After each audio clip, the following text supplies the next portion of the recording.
So we're going to dive into viewer questions about the Ice Age. This is Genesis Week.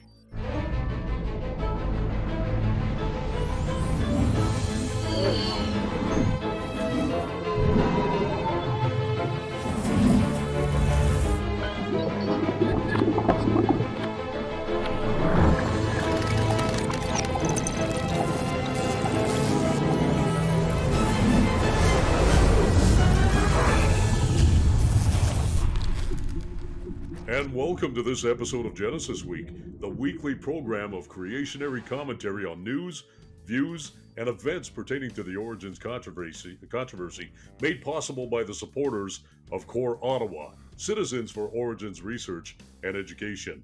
We provide some of the best pirate broadcasting anywhere. Coming to you this week from inside the hyperbaric biosphere at Creation Evidence Museum, and from whence we hacked into the transmitter towers of the Miracle Channel. And by the way, they don't know about this, so this is live, but it's hush-hush. So we could come to you right across Canada on cable and satellite. Now, we're carried by GNS TV down in Michigan, all over the world, on the Genesis Science Network and Roku. And of course, on the internet, on Rumble and YouTube. You can always find us on one of those. Now, the Apostle Paul did not write about serving the Lord with all humility of mindlessness, but rather we here at Genesis Week believe God gave you an intelligently designed brain for a reason. Now remember, if you get lost in cyberspace, you can just punch in wazulu.com or genesisweek.com and you can find us. Now, or you can head over to our Rumble channel. If you haven't visited Rumble, go check us out on Rumble as well, and don't be shy to share that with all your friends and family as well. Now, we can get extras there, like Crevo rants and full interviews with our guests. I'm your host, Al Vasho, here with my co-host, the world-renowned and infamous Ian Juby. Ian, how you doing tonight? I'm doing just grand and just infamous. Oh, did you put infamous? I like infamous. Same thing. Same thing. So you ready to go for tonight's live Genesis Week? Sure. All right. Well, we'll let the viewers know tonight is Friday, March 1st, 2024. Do you believe it's already March 1st, Ian? Yeah, I can. It's pretty incredible how fast it's going already. But hey, for those of you who caught our exhaustive 7-part series on the Wallam Ollum, the Red Record, and it was exhaustive and very detailed and informative, you want to check it out if you haven't. But you will have caught our discussion about how the Ice Age was apparently recorded in the Red Record. You can go back and play these anytime you'd like on one of our channels, and you'll see what we're talking about. And coming up in this episode, we're going to get more in-depth information for you, and all the while answering your questions live right here in the broadcast. This topic triggered a barrage of fantastic comments, I've got to say, and questions from you, the viewers. So we also had an email from Keisha. So Keisha from Ottawa writes, "Hi Ian, I have a question for you. One part in your complete creation video I didn't understand. I don't understand about the glacier layers like at Niagara Falls. Like what created that first riverbed? I forget what you said, but I was curious about it, and also curious about the Ice Age time that you had mentioned. Was there actually an Ice Age?" Ian, maybe you can answer this one. Yeah, let's kick it off with there. And Keisha, I've known Keisha since she was like 3 or 4 years old. So we go back a long way. She was the prettiest little girl this side of Texas. She's now, well, the prettiest young lady, because I mean she's not a kid anymore. She's a mother herself, and yeah, it's making me feel old. But anyway, but thanks for writing in, Keisha. It was convenient that you would write in and ask this question, because it just fell in perfectly with the topic for this week. So let's get into it.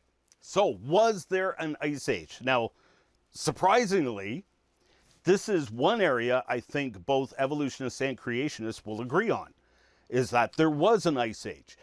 We just tend to disagree on the time scale. There are some sort of outlier theories as well, where there are people who have models of the Ice Age which sometimes involve hundreds of ice ages. We creationists, most of us would say there was only one. Most evolutionists, I think, would also say there was only one ice age. There was, the little ice ages, which we'll get into in a bit, but they're very different. But the first question that comes up is in all this topic is, how do you even get an ice age? And interestingly, the creation account from the Bible is the only one that provides a plausible answer to that question. Because once you've started an ice age, so you can see here this is just a wild ballpark guesstimate. Nobody really knows, but there's reasons why they proposed these boundaries for the ice sheets and the encroaching ice and major ice sheets on pretty much all the continents, even down in New Zealand, over Siberia and in Europe, and of course the Laurentide ice sheets and all the ice sheets covering North America, which were huge and extensive, presuming that these boundaries are even remotely accurate. Nobody really knows. We weren't there. So with that in mind, the problem here is, once you've got all this white stuff around, what happens? That starts reflecting sunlight back out into space. So what happens is the ice and snow reflect heat away from the Earth. So the first problem you run into is, if you start an ice age, how do you stop it?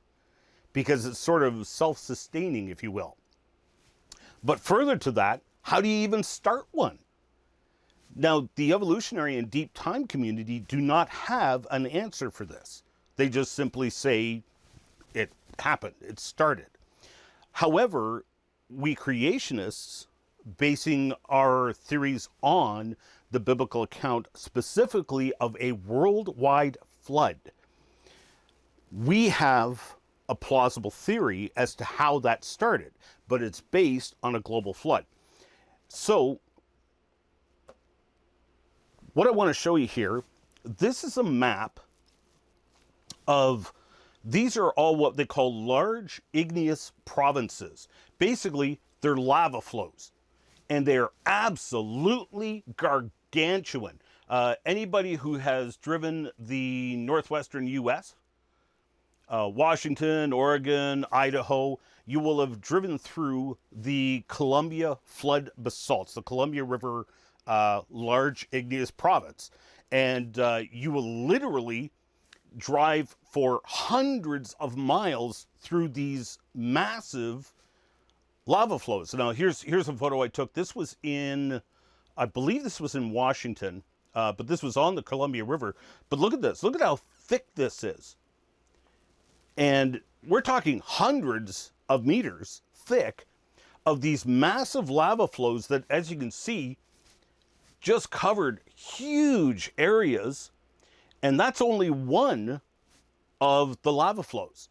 You've got some up here in the Canadian high Arctic, the Siberian traps, which were much, much larger, significantly larger than the Colombian ones. You've got the Deccan traps, the lava flows in India, which again were larger, well, about the same size as the Columbia River one.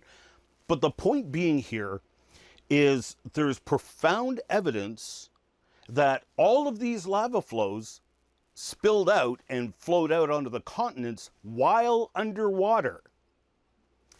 And let me just show you some of that evidence. For example, this photo, if you take a close look at it, you can see what they call columnar basalt. So basalt is the type of rock, but you can see these columns in the rocks. And you also find these are called pillow basalts. And it's basically when lava when it comes out underwater, it cools it rapidly on the outside, and it kind of makes this hard crust, which is expanding from the lava inside. And as it grows, it makes these pillow formations, these pillow shapes.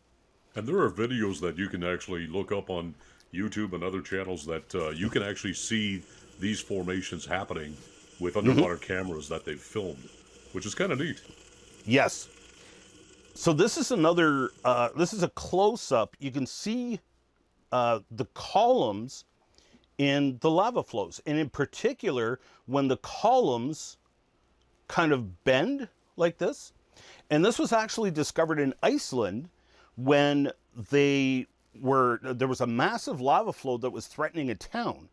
And so what the people did was they poured a whole bunch of water on the lava flows to try and cool it, to make like a lava dam, to try and divert the molten lava away from the town. And afterwards, once everything had cooled down, they cracked it open, and sure enough, what they found inside this lava dam that they artificially made by pouring water on molten lava, it was these columns of rock. And what they discovered was that when underwater, these lava flows, these massive lava flows, as they're sitting there, the water cools them. The rock contracts. It snaps into these typically octagonal or hexagonal shapes. Vertical columns. They're quite beautiful, actually. If you've ever seen, have you ever been to Giant's Causeway, or have you ever been to Ireland? No, that's one place No, I'd love to visit. Yeah, so I should have called up pictures, actually, but you can look it up online. The Giant's Causeway is what they call it. And it's spectacular. It's these columnar basalts, right? And so what happens is the water shrinks the rock as it cools, and it cracks, and the water goes down the cracks and cools the lava down below. And so it continues these cracks growing downward into these columns. So all these massive lava flows all over the world, which are all happening underwater at the time of Noah's flood, that's an awful lot of heat that is going into the oceans, what is currently Noah's flood. So once the floodwaters have run off the land, and it's pooling in what is now our oceans, that water is quite a bit hotter than normal, than it is today. So what we've noticed, what was that hurricane that hit New Orleans several years ago? I meant to look that up before we started. Oh, Pastor Brian Edgar's got it. Katrina. I'm going to call that up on the screen. Katrina. Hurricane Katrina. Thank you, Pastor Brian. Yes, Hurricane Katrina. So that year, there was a lot of hurricanes that year, big hurricanes. Why? Because the ocean temperatures were warmer than normal, and they weren't warmer by that much. So once you start, if you increase the ocean temperatures, even the slightest amount, what happens is you wind up with massive air circulation and vortices, and also evaporating a massive amount of water from the oceans. Where's that water going to go? It's going to fall on the continents as precipitation. You're also going to get cloud cover, which blocks the sun, etc. So a lot of this precipitation, combined with what some creationists labeled as hypercanes, they were just really large, super powerful hurricanes. You have these hypercanes picking up tremendous amounts of water from the warm oceans and dumping them on the continents. A lot of that is going to come down as ice and snow. There's how you start your ice age. How the ice age ends is the oceans start cooling down. So you have the flood, you have these massive lava fields, all this tectonic upheaval going on. This is all producing a tremendous amount of heat and dumping that heat straight into the floodwaters. The floodwaters, which are now very warm, are sitting in the oceans. They're triggering hypercanes. They're moving massive amounts of precipitation onto the continents. Probably 100 years or 200 years after the flood is when this really ramped up. And when it starts dumping massive amounts of ice and snow onto the polar regions in particular, but not just them, all over the place. And all that happens is once the oceans now cool down, now the precipitation stops. It slows down, or it doesn't stop, it just slows down. And so the ice starts melting back now because there's no more precipitation adding to it. So am I making sense there, Al? Did I miss anything? Okay. Very much so. So there is basically the gist of the model. So we all agree, evolutionists and creationists amazingly agree on this one topic, that there was an ice age. We all agree with that. And of course, the woolly mammoths are presented in museums, kids shows, everything. You know, they're always presented in Arctic regions and walking in the snow. Here's the catch. That is probably not true. Woolly mammoths, where we find them in Arctic regions now, what is now Arctic regions. But the thing is, woolly mammoths would not survive in Arctic regions. Well, they wouldn't survive at all, much less thrive. And when we take a look in Siberia, the mammoths number the millions in Siberia alone. So, but the problem is, they require typically 250 kilograms of food per day. They also require about 150 liters of water per day. So, okay, yes, they could eat snow for water, but if they do that, they have to melt that snow. That consumes energy from their body, so they have to make up for that by eating more food. So it's a double whammy. You've got a real problem here. Furthermore, we've got oil glands for our hair follicles. For those of you who have hair. How are you doing up there, I didn't want to say it. Well, let me just say I'm not going to bend my head forward. Okay, fair enough. So we've got oil glands for our hair follicles. The mammoths did not. So any precipitation, any water that gets on their coat is going to get them wet and is going to cool their bodies. This fur, this hair, doesn't help them in Arctic conditions whatsoever. Now, they can, of course, still survive. I mean, what was that? It wasn't Attila the Hun. Who was it that took an elephants over the mountains through the snow and everything to surprise another country in an attack? Was it not Attila? It might have been. Yes, I believe it was. I'm thinking it was, but I might be wrong on that one. And we just got a comment here. I'm just looking at it. And it's actually Keisha. Sorry if you already said it, but what caused all of those volcanic eruptions? Was it the flood? Okay, excellent question again. Thank you. Basically, it was the continental division which happened at the end of the flood.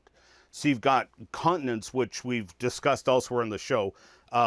Maybe we can bring that up on another show. Because a paper that was published a number of years ago gave us really good reason to believe that the continents were dividing, were moving around. We're told today it took millions and millions of years because, currently the continents are dividing at the rate of fingernail growth. Right. Which is real slow. But when we take a look at the ocean floors, you can see cracks in the ocean floors that indicate curvature from what they call Coriolis forces. Now, the Coriolis effect is what causes hurricanes and the southern hemisphere version of hurricanes.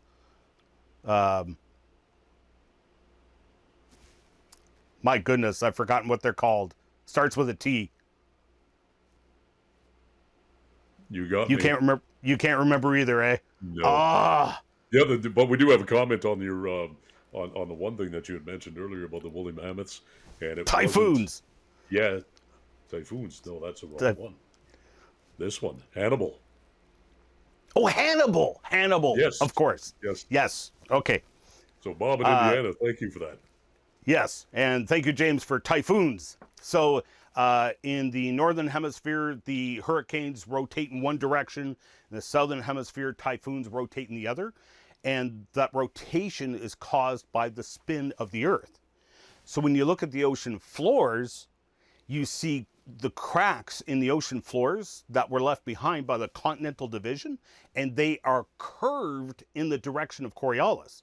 But that can only happen if the continents are dividing at least tens of miles an hour. For those of you who caught the live stream with Joseph Jordan and Guy Malone and were intrigued by the topic of aliens, UFOs, and how they fit within the biblical and creation science context, Ian put together a mini-series just on that topic. This 4-part special report contains a deep dive into the shockingly common UFO phenomenon and even more shocking phenomenon of alleged alien abductions. You will walk through what both the Bible and scientists have to say about aliens, and surprisingly, the theologians and even atheistic scientists agree on what these alleged aliens are. This mini-series is available on a 2-disc set in either standard definition DVD or full high definition Blu-ray, and is on sale now. You can order your hard copies today on the store at ianjuby.org.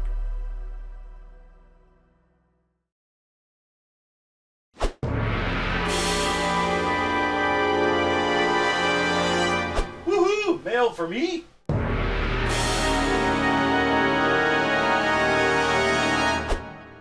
So, what I want to do real quick is let's go to the chats. Do you see any chats there that you want to Yeah, I do have one address? here.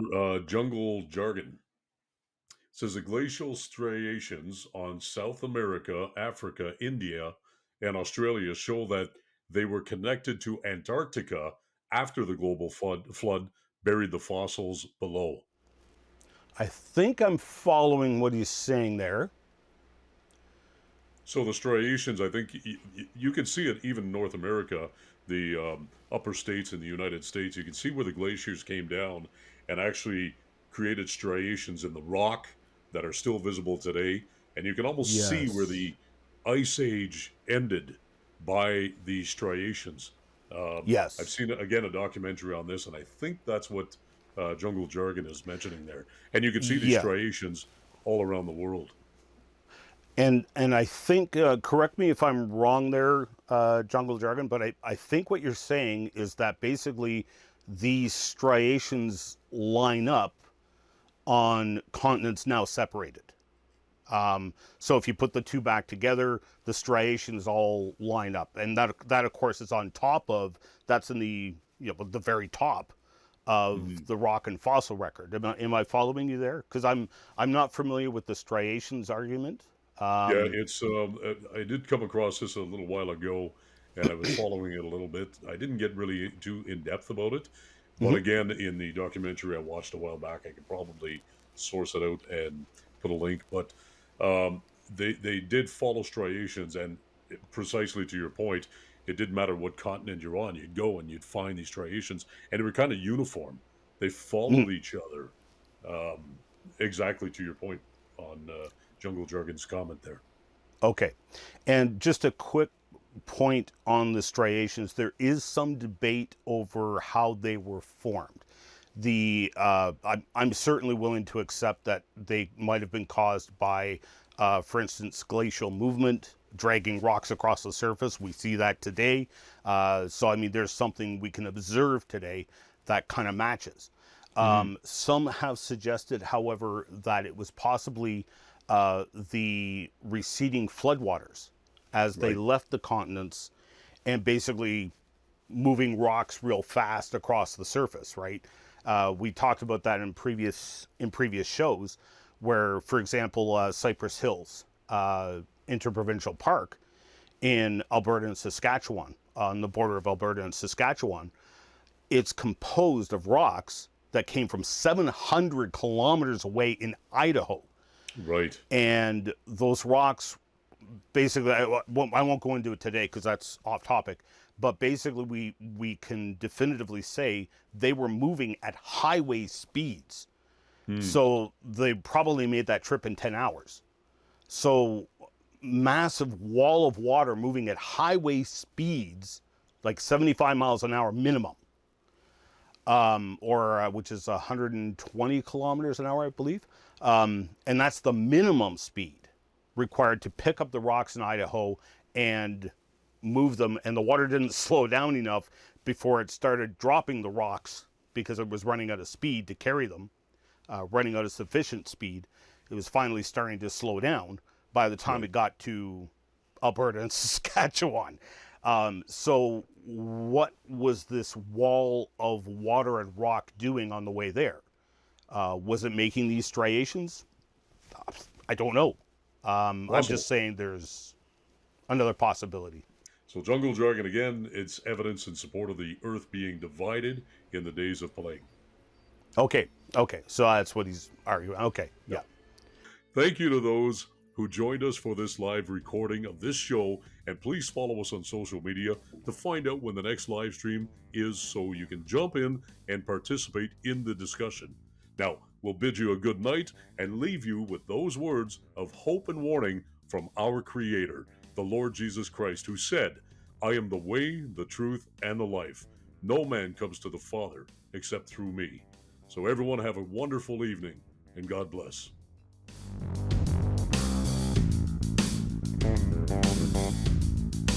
You can send your comments, questions, hate mail, and letter bombs to us in a number of ways. You can email comments at genesisweek.com, or you can tweet at GenesisWeek. Or leave a comment on CORE's Facebook page at CORE Ottawa. Or leave a comment on the appropriate show available on either the Rumble channel, rumble.com/user/IanJuby, or on the YouTube channel, which you can easily find by going to wazulu.com, that's Ian, and that'll take you straight to the YouTube channel. But just remember, these shows are now recorded live, so you'll want to search out the show under the Live tab. We need your support to keep this program on the air, so please pray for us. And if you wish to financially support the program, Canadians can make a tax-deductible donation via PayPal online at ianjuby.org/donations. Or you can mail a check written out to CORE, Canada North, Post Office Box 72075, Ottawa, Ontario, Canada, K2K2P4. And thank you for your support.